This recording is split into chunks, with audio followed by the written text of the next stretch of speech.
Brought you by UTL solar 78,000కు subsidy పొందండి. సబ్సిడీతో యూటీఎల్ ఆన్ గ్రిడ్ సోలార్ సిస్టమ్ను ఇన్స్టాల్ చేసుకోండి.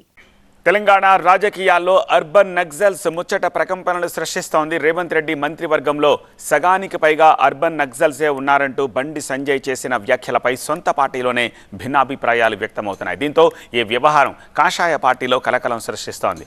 ఒకే పార్టీకి చెందినప్పటికీ బండి వ్యాఖ్యలకి ఈటెల కమెంట్స్కి అస్సలు పొంతనలేకపోవడం ఆసక్తి రేపుతోంది. అర్బన్ నక్సల్ చేతిలో ఇలా కీలు బొమ్మగా మారిండు ఈ రేవంత్ రెడ్డి. విద్యా కమిషన్ లో కానీ అనేక నామినేటెడ్ పోస్టుల్లో ఇలా అర్బన్ నక్సల్స్ భావాజాలు ఉన్న వ్యక్తులను తీసుకొచ్చి వాళ్లకు నామినేటెడ్ పోస్ట్ ఇచ్చిన మంత్రివర్గంలో సగం మంది అర్బన్ నక్సల్స్ భావాజాలు ఉన్నోళ్ళే.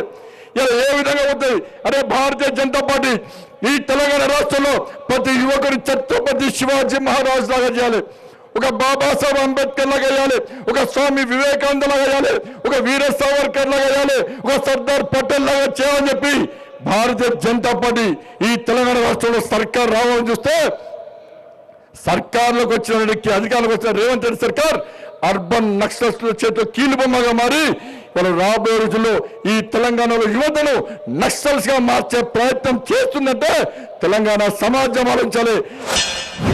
జిమ్మకొక రుచి పుర్రెకొక గుణం అంటారు.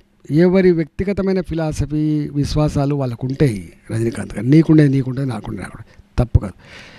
రకరకాల ఆలోచనలు ఉండడం తప్పని మాత్రం ఏమన్నా అంటే తప్పు అవుతుంది ఒకటి. రెండవది ఇవాళ అర్బన్ మొత్తం మంత్రివర్గంలో అర్బన్ నక్సలైట్లు ఉన్నారు, లేదా నియామకాల్లో అర్బన్ నక్సలైట్ ఉన్నారు. ఆయన వారి వ్యక్తిగతమైన అభిప్రాయం కాదు తప్ప నేను దాన్ని ఏకీభవించాను. నేను